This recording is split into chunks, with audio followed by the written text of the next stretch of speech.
मौत को छू के टक करके निकल जाते, तो वैसे ही आर्क को छू के टक करके निकल जाता, उसे कहते हैं टेंजेंट। क्या कहते हैं? टेंजेंट। अगर मैं सेंटर से लेके इसके आर्क तक ड्रॉ करूं तो ये क्या कहलाएगा? रेडियस। ओके, और सेंटर से कोई भी लाइन एक आर्क से दूसरे आर्क को टच हो रही है, वो क्या है? डायमीटर।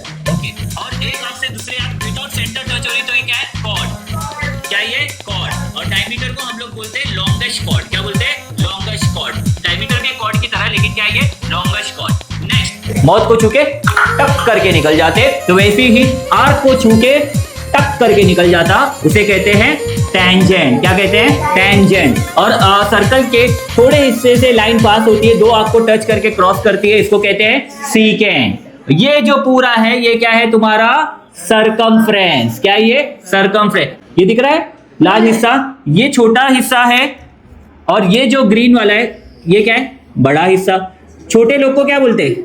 माइनर। क्या बोलते हैं? माइनर। तो ये वाला जो हिस्सा है, ये क्या है? माइनर आर्क, और ये वाला जो हिस्सा है वो क्या है? Major arc. ये पिज्जा है, पिज्जा का एक स्लाइस निकाल दिया तो बाकी बड़ा पिज्जा बचा ना, जो पिज्जा का एक स्लाइस निकालते हैं वो हो जाता है तुम्हारा माइनर सेक्टर। क्या होता है? Minor sector. और जो पिज्जा का बड़ा स्लाइस जो बच गया, ये पूरा बड़ा स्लाइस है ना, ये क्या है? Major sector. और फिर एरिया, ये पूरा एरिया निकालना है आपको, है ना। तो एरिया ऑफ द सर्कल का फॉर्मूला है पाई इंटू आर स्क्वायर। क्या है? Pi into R square. तो this is the way we learn the different parts of the circle. तो ये पूरे 9 पार्ट्स अगर आपको याद हो गए तो सर्कल का आपको पूरा हिस्ट्री याद हो गया।